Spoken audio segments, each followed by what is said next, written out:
नमस्कार दोस्तों, मैं हूं राहुल कुमार। आपका स्वागत है। आज की कहानी राजस्थान के जोधपुर की है। यह घटना 11 अगस्त 2020 की है। सुबह करीब 9 बजे का समय था। सूर्य नगरी के नाम से मशहूर जोधपुर शहर के नांदड़ी इलाके में नगर निगम की एक टीम सीवरेज ट्रीटमेंट प्लांट की हौदी की सफाई कर रही थी। यह ट्रीटमेंट प्लांट नांदड़ी की गौशाला के पीछे स्थित है। सफाई के दौरान कर्मचारियों को वहां कचरे के बीच एक थैली दिखाई दी। जब उस थैली को खोला गया तो सभी के होश उड़ गए। उस थैली में इंसान के कटे हुए 2 हाथ और 2 पैर थे। ऐसी खौफनाक चीज देखकर सफाई कर्मचारियों में डर और घबराहट फैल गई। उन्होंने तुरंत पुलिस कंट्रोल रूम को इसकी सूचना दी। कुछ ही समय में बनाड़ थाना पुलिस की टीम मौके पर पहुंच गई। प्लांट के सुपरवाइजर पूनम चंद वाल्मीकि और ऑपरेटर पप्पू मंडल ने पुलिस को बताया कि वे हौदी की सफाई कर रहे थे। तभी उन्हें कपड़े की एक थैली मिली थी जिसमें कटे हुए इंसानी अंग रखे गए थे। इस थैली पर लाल और सफेद रंग में भाग्य लक्ष्मी टेक्सटाइल कपड़े के व्यापारी आनंदपुर कालू जिला पाली लिखा हुआ था। जब पुलिस ने थैली खोली तो उसमें इंसान के कटे हुए 2 हाथ और 2 पैर पाए गए। यह मामला बेहद गंभीर था, इसीलिए पुलिस ने तुरंत उच्च अधिकारियों को इसकी सूचना दे दी। कुछ ही देर में जोधपुर के DCP east Dharmendra Singh Yadav, ADCP east Bhagchand Mandore, ACP Rajendra Diwakar और बनाड़ थानाधिकारी अशोक आंजना भी वहां पहुंच गए। जब अधिकारियों ने कटे हुए अंगों की जांच की तो उन्हें यह अंदेशा हुआ कि यह किसी पुरुष के अंग हैं और इन्हें किसी धारदार कट्टर या मशीन से काटा गया था। स्पष्ट था कि यह किसी की बेरहमी से की गई हत्या का मामला था, जिसमें शव को काटकर उसके टुकड़े फेंक दिए गए थे। लेकिन पुलिस के सामने सबसे बड़ी चुनौती यह थी कि सिर्फ हाथ और पैर होने से मृतक की पहचान करना बहुत मुश्किल था। बिना पहचान के इस केस को आगे बढ़ाना नामुमकिन था। इसीलिए पुलिस ने डॉग स्क्वाड और एफएसएल फॉरेंसिक साइंस लैब की टीम को भी मौके पर बुला लिया। लेकिन उस वक्त तक पुलिस को ऐसा कोई सुराग नहीं मिला जिससे पता चल सके कि यह शव किसका है या हत्या किसने की। फिलहाल पुलिस ने कटे हुए हाथ पैर को जोधपुर के एमजीएच अस्पताल की मोर्चरी में भेज दिए। अब सबसे जरूरी था कि मृतक का सिर और धड़ ढूंढा जाए। इसके लिए पुलिस ने ट्रीटमेंट प्लांट से जुड़ी सीवरेज लाइनों में जेट मशीनों की मदद से खोजबीन शुरू कर दी। आसपास के इलाकों की जांच के साथ साथ अन्य जिलों में वायरलेस संदेश भेजे गए ताकि गुमशुदा लोगों के बारे में जानकारी मिल सके। पुलिस जांच में जुटी ही थी कि उसी दिन शाम करीब 4 बजे एक और खबर आई। ट्रीटमेंट प्लांट की एक दूसरी सीवरेज लाइन में एक और थैली मिली थी। जब उस थैली को खोला गया तो उसमें एक कटा हुआ इंसानी सिर मिला।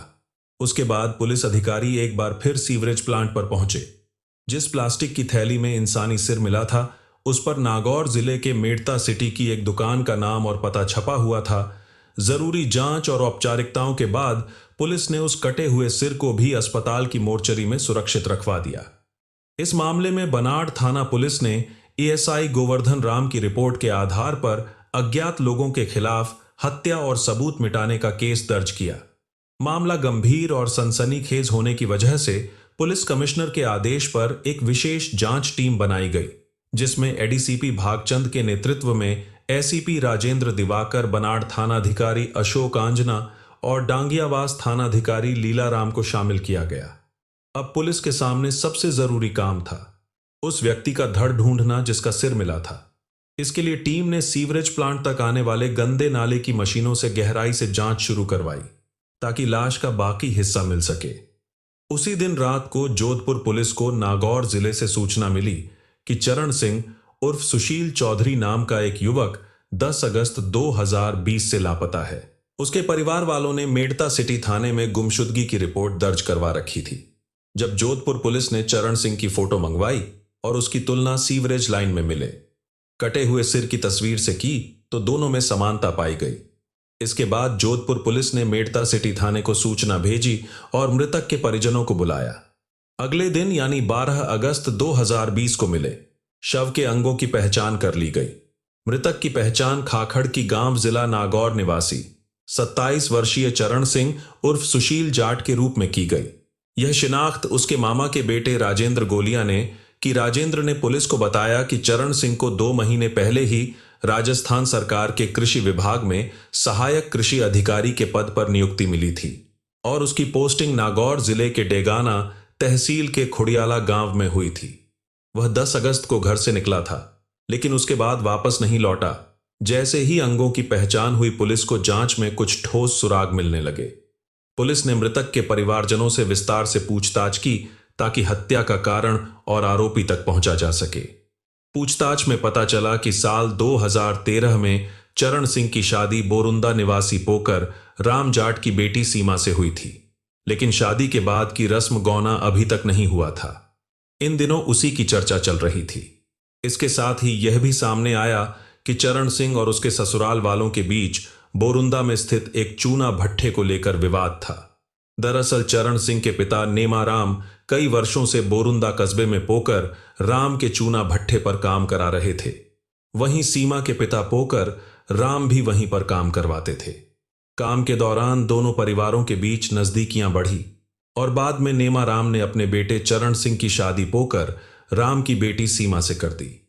कुछ समय पहले पोकर राम को लकवा मार गया था, जिससे वह भट्ठे का काम संभालने लायक नहीं रहे। ऐसे में नेमाराम ने भट्ठे की पूरी जिम्मेदारी अपने ऊपर ले ली और सारा कामकाज संभालने लगे। इसी दौरान भट्ठे की मालिकी को लेकर नेमाराम और पोकर राम के बीच अनबन शुरू हो गई। एक ओर नेमाराम अपने बेटे चरण सिंह का गौना करवाना चाहते थे, वहीं पोकर राम के परिवार का कहना था कि पहले भट्ठे का मालिकाना विवाद सुलझाया जाए, उसके बाद ही गौने की बात हो। इसी बीच पुलिस को एक दिल दहला देने वाले हत्याकांड की खबर मिली। एक तरफ पुलिस इस मामले की तह तक जाने की कोशिश कर रही थी और हत्या के पीछे के कारणों और हत्यारों की तलाश में लगी थी। वहीं दूसरी तरफ जोधपुर के सीवरेज प्लांट से जुड़े नालों और पाइपलाइनों में चरण सिंह के धड़ को ढूंढने की कोशिश की जा रही थी। तभी पुलिस को एक और अहम सुराग मिला। उन्हें मेड़ता सिटी के पब्लिक पार्क के पास एक लावारिस मोटरसाइकिल खड़ी मिली, जो जांच में चरण सिंह की निकली। इसके बाद पुलिस ने पार्क के आसपास लगे सीसीटीवी कैमरों की फुटेज खंगाली। फुटेज में 10 अगस्त की शाम करीब 4:50 पर सलवार सूट पहने 2 युवतियां उसी बाइक को पार्क करती हुई दिखाई दी। जब यह देखा गया कि बाइक पर 2 महिलाएं आई थीं, तो पुलिस को शक हुआ कि यह हत्या कहीं ना कहीं चरण सिंह की ससुराल से जुड़ी हो सकती है। अब पुलिस ने अपनी जांच का दायरा जोधपुर के नांदड़ी इलाके के अलावा मेड़ता और बोरुंदा तक फैला दिया। साथ ही साइबर टीम की मदद से तकनीकी जानकारियां भी जुटाई गई, जिससे जांच को मजबूती मिली। फिर मामले की परतें खुलनी शुरू हुई। पुलिस ने चरण सिंह की पत्नी सीमा, उसकी 2 बहनों, 1 साले और चूना भट्ठे से जुड़े कई लोगों से गहराई से पूछताछ की।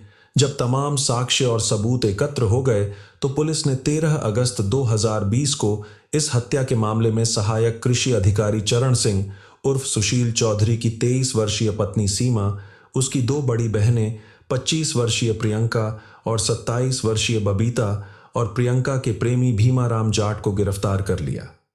भीमाराम खीमनसर थाना क्षेत्र के गांव कांटिया का रहने वाला था, जबकि तीनों बहनें बोरुंदा के डांगों की ढाणी से ताल्लुक रखती थी। हैरानी की बात यह भी थी कि तीनों बहनों की शादी हो चुकी थी, लेकिन सीमा का अब तक गौना नहीं हुआ था।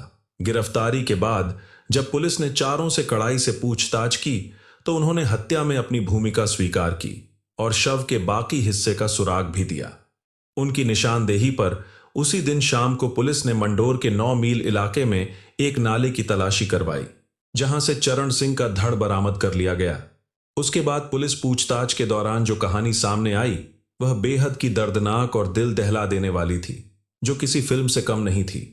इसमें रोमांच भी था, रहस्य भी, प्यार भी और गहरी नफरत भी थी। यह एक ऐसी सच्ची घटना थी जिसमें 3 सगी बहनों ने मिलकर अपनी ही बहन के पति की बेरहमी से हत्या कर दी थी। यह कहानी सिर्फ 5 लोगों के इर्द गिर्द घूमती है।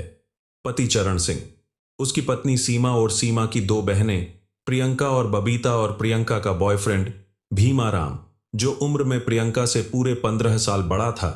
यह घटना जितनी चौंकाने वाली थी, उतनी ही हैरान कर देने वाली भी, क्योंकि कोई सोच भी नहीं सकता था कि यह 3 पढ़ी लिखी बहनें, जिनके अपने सपने और आज़ादी की चाह थी, ऐसा खून कर सकती हैं। उन्होंने ऐसा खतरनाक खेल खेला जिससे पूरा इलाका दहल उठा। यह तीनों बहनें आज़ाद ख्यालों वाली थीं। वे अपनी जिंदगी अपने तरीके से जीना चाहती थीं, लेकिन जब उन्हें लगा कि उनके रास्ते में कोई रुकावट है, तो उन्होंने ऐसा कदम उठा लिया जो किसी ने कभी सोचा ही नहीं था। तो चलिए दोस्तों, इस कहानी में आगे बढ़ते हैं और इस अपराध की कहानी को विस्तार से समझते हैं। उससे पहले कृपया हमारे चैनल को सब्सक्राइब अवश्य कर लें। साथ ही वीडियो को लाइक और शेयर करना भी ना भूलें। और इस वीडियो के अंत में इस घटना के बारे में अपना राय भी कमेंट में जरूर बताएं। तो चलिए आगे बढ़ते हैं। अब बात करते हैं इनके परिवार की पृष्ठभूमि की। यह तीनों बहनें राजस्थान के बोरुंदा कस्बे के डांगो गांव के रहने वाले पोकर राम की बेटियां थीं। पोकर राम की कुल 7 बेटियां और एक बेटा था। वह गांव में चूना भट्टा चलाता था, जिससे उसकी आमदनी ठीक ठाक हो जाती थी। इसी कमाई से उसने 7 बेटियों की शादी कर दी थी। उनमें से 4 बेटियां अपने अपने घरों में खुशहाल जिंदगी जी रही थीं, लेकिन 3 बेटियों सीमा, प्रियंका और बबीता की शादीशुदा जिंदगी अच्छी नहीं चली। प्रियंका और बबीता ने तो अपने पतियों से रिश्ता ही तोड़ दिया था। सबसे छोटी बेटी सीमा की शादी 2013 में नागौर जिले के मेड़ता सिटी के रहने वाले नेमाराम जाट के बेटे चरण सिंह उर्फ सुशील से हुई थी, लेकिन अभी तक गौना नहीं हुआ था, इसलिए सीमा ससुराल नहीं गई थी। तीनों बहनें पढ़ी लिखी थीं और खुद को आत्मनिर्भर बनाना चाहती थी। सीमा ने वेटनरी असिस्टेंट पशुपालन सहायक की पढ़ाई की थी और नौकरी कर रही थी। बबीता ने एनएम यानी नर्सिंग का कोर्स किया था, हालांकि उसे सरकारी नौकरी अभी तक नहीं मिली थी। वह पटवारी की परीक्षा की तैयारी कर रही थी। प्रियंका ने भी ग्रेजुएशन तक की पढ़ाई कर रखी थी। वह एक मल्टीलेवल मार्केटिंग MLM कंपनी से जुड़ी हुई थी और इस कंपनी के माध्यम से सौंदर्य और स्वास्थ्य से जुड़ी चीजें जैसे क्रीम, पाउडर, टॉनिक आदि ऑनलाइन मंगवाकर बेचने का काम करती थी। यह सब वह घर बैठे ही करती थी और इसी से उसकी आमदनी होती थी। नागौर जिले के खींसर थाने के अंतर्गत आने वाले कांटिया गांव का रहने वाला भीमाराम भी इसी काम में प्रियंका के साथ जुड़ा हुआ था। इस वजह से दोनों के बीच जान पहचान हो गई थी और फिर धीरे धीरे दोनों अच्छे दोस्त बन गए और एक दूसरे से प्रेम करने लगे। भीमाराम पहले सेना में काम कर चुका था, यानी वह एक पूर्व सैनिक था। उम्र में वह प्रियंका से करीब 15 साल बड़ा था, लेकिन उम्र का फासला उनके प्रेम के बीच नहीं आया और दोनों एक दूसरे के संपर्क में बने रहे। प्रियंका और बबीता दोनों अपने अपने पतियों से अलग हो चुकी थी और अब वे दोनों जोधपुर शहर के नांदड़ी इलाके में एक किराए के मकान में साथ साथ रह रही थीं। इस बीच बबीता का रिश्ता कहीं और तय कर दिया गया था और उसके जीवन में फिर से एक नई शुरुआत होने वाली थी। बात करें चरण सिंह की तो वह पढ़ाई में बहुत ही होशियार और मेहनती युवक था। उसने 10वीं और 12वीं की परीक्षाएं अच्छे अंकों से पास की थीं और इसके बाद उसने BSSC की पढ़ाई शुरू की थी। BSSC के दौरान ही उसकी शादी सीमा से हो गई थी। पढ़ाई पूरी करने के बाद उसने जोधपुर के मंडोर में स्थित कृषि विश्वविद्यालय में SRF सीनियर रिसर्च फेलो के रूप में काम करना शुरू किया। हालांकि वह इस काम के साथ साथ अच्छी नौकरी पाने के लिए प्रतियोगी परीक्षाएं भी देता रहा और एक दिन उसकी मेहनत रंग लाई। उसका चयन एक राष्ट्रीय बैंक में अधिकारी पद के लिए हो गया। पहली पोस्टिंग उसे उत्तर प्रदेश के अयोध्या शहर में मिली थी। वहां उसने करीब 10 से 12 महीने तक नौकरी की, लेकिन इस दौरान ही उसका चयन राजस्थान सरकार के कृषि विभाग में सहायक कृषि अधिकारी पद के लिए हो गया। उसने यह नई सरकारी नौकरी उसी साल 23 मई 2020 को ज्वाइन की थी। अब उसकी उम्र 27 साल हो चुकी थी और उसकी शादी को भी पूरे 7 साल बीत चुके थे। एक ओर जहां उसके पास एक स्थायी और अच्छी सरकारी नौकरी थी, वहीं दूसरी ओर वह अब तक पत्नी के साथ जीवन नहीं बिता सका था। उसके घर वाले कई बार चाहते थे कि सीमा का गौना हो जाए, जिससे वह अपनी पत्नी के साथ रह सके, लेकिन सीमा के कहने पर हर बार यह बात टाल दी जाती थी। हालांकि सीमा की उम्र भी अब 23 साल हो चुकी थी, लेकिन फिर भी उनका साथ रहना संभव नहीं हो सका था, क्योंकि दोनों पति पत्नी थे। इसलिए चरण सिंह कभी कभी मोबाइल पर सीमा से बात कर लिया करता था। सीमा आमतौर पर हंसती रहती थी और प्यार भरी बातें करती थी, लेकिन जब भी गौने की बात होती वह गुस्से में आ जाती थी। जबकि चरण सिंह एक हंसमुख, समझदार और सरकारी नौकरी करने वाला इंसान था, फिर भी ना जाने क्यों सीमा उसे पसंद नहीं करती थी। ऐसा कहा जाता है कि सीमा का झुकाव महिलाओं की तरफ था। वह लड़कों से दूरी बनाकर रहती थी और एक महिला के साथ उसके नजदीकी संबंध थे। इसी वजह से वह गौना करवाकर ससुराल जाने को बिल्कुल तैयार नहीं थी। बताया जाता है कि सीमा के इस बर्ताव से परेशान होकर चरण सिंह ने उसकी बड़ी बहन प्रियंका से फ्लर्ट करना शुरू कर दिया था। जीजा साली का रिश्ता होने की वजह से प्रियंका खुलकर विरोध नहीं कर पाती थी, लेकिन अंदर ही अंदर वह काफी परेशान रहती थी। जब चरण सिंह के परिवार वालों ने गौने को लेकर दबाव बढ़ा दिया तो सीमा ने अपनी बहनों प्रियंका और बबीता से कह दिया कि वह कुछ भी कर लेगी, लेकिन उस आदमी के साथ नहीं जाएगी। यह सुनकर प्रियंका और बबीता ने उसे समझाया कि जान देने की जरूरत नहीं है, बल्कि हम तीनों मिलकर उस आदमी को ही रास्ते से हटा देंगे जिससे तू परेशान है। इसके बाद तीनों बहनों ने मिलकर चरण सिंह की हत्या की साजिश रचनी शुरू की। कई दिनों की सोच विचार और योजना के बाद उन्होंने बाजार से एक इलेक्ट्रिक ग्राइंडर कट्टर मशीन खरीदी और उसे जोधपुर स्थित प्रियंका बबीता के मकान पर रख दिया। योजना के अनुसार सीमा ने 10 अगस्त को फोन कर चरण सिंह को जोधपुर बुलाया। उसी दिन चरण सिंह अपनी बाइक से जोधपुर पहुंच गया, जहां सीमा पहले से उसका इंतजार कर रही थी। वह उसकी बाइक पर बैठकर उसे नांदड़ी में अपनी बहनों के घर ले गई। वहां पहुंचने के बाद तीनों बहनों ने उससे कुछ समय तक सामान्य बातचीत की, फिर उसे शराब पिलाई। बाद में कोल्ड ड्रिंक में नींद की गोलियां मिलाकर उसे पिलाई गई। जब चरण सिंह बेहोश हो गया तो उसे एनेस्थीसिया का इंजेक्शन लगा दिया गया ताकि वह दोबारा होश में ना आ सके। इसके बाद तीनों बहनों ने मिलकर उसका गला घोंटकर उसे मार डाला। फिर इलेक्ट्रिक ग्राइंडर कटर मशीन से उसके शव को 6 हिस्सों में काट दिया। इन टुकड़ों को 3 थैलियों में भरकर अलग अलग ठिकानों पर छुपा दिया गया। जब शव के टुकड़े किए जा रहे थे उस वक्त खून फर्श पर फैल गया था। खून के निशान मिटाने के लिए तीनों बहनों ने पूरे घर की अच्छे से सफाई कर डाली और हर कोना धो डाला। इसके बाद उन्होंने घर को बाहर से ताला लगाया और चरण सिंह की मोटरसाइकिल लेकर बोरुंदा के लिए निकल गई। बोरुंदा पहुंचने पर उन्होंने सीमा को वहीं उतार दिया। फिर प्रियंका और बबीता उसी बाइक से मेड़ता सिटी पहुंची और वहां एक सार्वजनिक पार्क के बाहर मोटरसाइकिल खड़ी कर दी। मेड़ता सिटी से यह दोनों बहनें बस पकड़कर जोधपुर आ गई। इनके पास केवल एक स्कूटी थी, जिस पर शव के टुकड़ों को ले जाना खतरे से खाली नहीं था। इसलिए प्रियंका ने अपने प्रेमी भीमाराम को कॉल करके एक जरूरी काम का बहाना बनाया और उसे बुला लिया। जब भीमाराम 10 अगस्त 2020 की रात अपनी कार लेकर उनके घर पहुंचा, तब प्रियंका और बबीता ने उसे सच्चाई बता दी कि उन्होंने चरण सिंह की हत्या कर दी है और शव के टुकड़े बैगों में रख दिए हैं। उन्होंने भीमाराम से उन बैगों को ठिकाने लगाने में मदद करने की गुजारिश की, लेकिन भीमाराम यह सब सुनकर डर गया और इस जुर्म में शामिल होने से साफ इनकार कर दिया। तब प्रियंका और बबीता ने उसे धमकाया कि अगर वह उनकी मदद नहीं करेगा तो तीनों बहनें भी अपने आप को खत्म कर लेंगी और नोट में उसके नाम का जिक्र करके उसे जिम्मेदार ठहरा देंगी। भीमाराम इस धमकी से घबरा गया और अंत में मदद करने को तैयार हो गया। उसने शव के टुकड़े वाले तीनों बैग अपनी कार की पिछली सीट पर रख दिए। प्रियंका और बबीता कार की अगली सीट पर बैठ गई।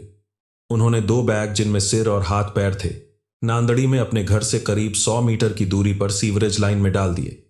तीसरे बैग में शव का धड़ था, जिसे वे राता नाड़ा पुलिस लाइन के पीछे नाले में फेंकने वाले थे, लेकिन वहां पुलिस की नाकाबंदी देखकर वे रास्ता बदलकर नागौर रोड की ओर चले गए और वहां एक नाले में वह बैग फेंक दिया। इसके बाद तीनों वापस नांदड़ी लौट आए। रात को प्रियंका ने भीमाराम से डर लगने की बात कहकर उसे रात को रुकने के लिए कहा, मगर उसने मना कर दिया और अपने घर चला गया।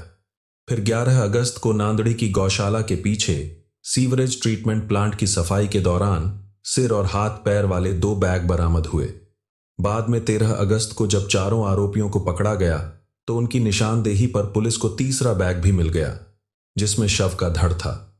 पुलिस ने 14 अगस्त को जोधपुर के एमजीएच अस्पताल में 5 डॉक्टरों की एक मेडिकल टीम से शव के 6 टुकड़ों का पोस्टमार्टम करवाया। इस मेडिकल टीम ने शव के हर टुकड़े के डीएनए सैंपल लिए ताकि यह पूरी तरह से पक्का हो सके कि यह सारे टुकड़े एक ही व्यक्ति के हैं।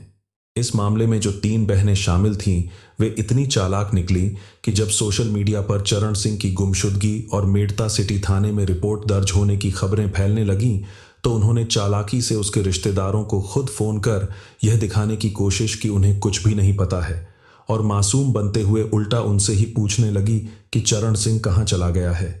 जब 12 अगस्त को पुलिस ने इन तीनों बहनों को अलग अलग बैठाकर पूछताछ की तो उन्होंने पूरा आत्मविश्वास दिखाते हुए पुलिस को भ्रमित करने की कोशिश की और हर तरह से यह साबित करने में लगी रही कि उनका इस हत्या से कोई लेना देना नहीं है।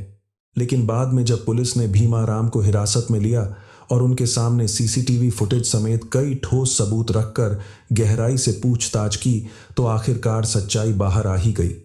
उन्होंने कबूल कर लिया कि उन्होंने ही मिलकर चरण सिंह की हत्या की थी और फिर उसके शव के टुकड़े कर उन्हें सीवर लाइन में फेंक दिया था। सीमा को अपने पति चरण सिंह से इतनी नफरत थी कि उसने उसे खत्म कर देने की ठान ली। सिर्फ अपनी आज़ादी और मनमानी जिंदगी जीने की चाह में उसने ऐसा खौफनाक कदम उठाया और इस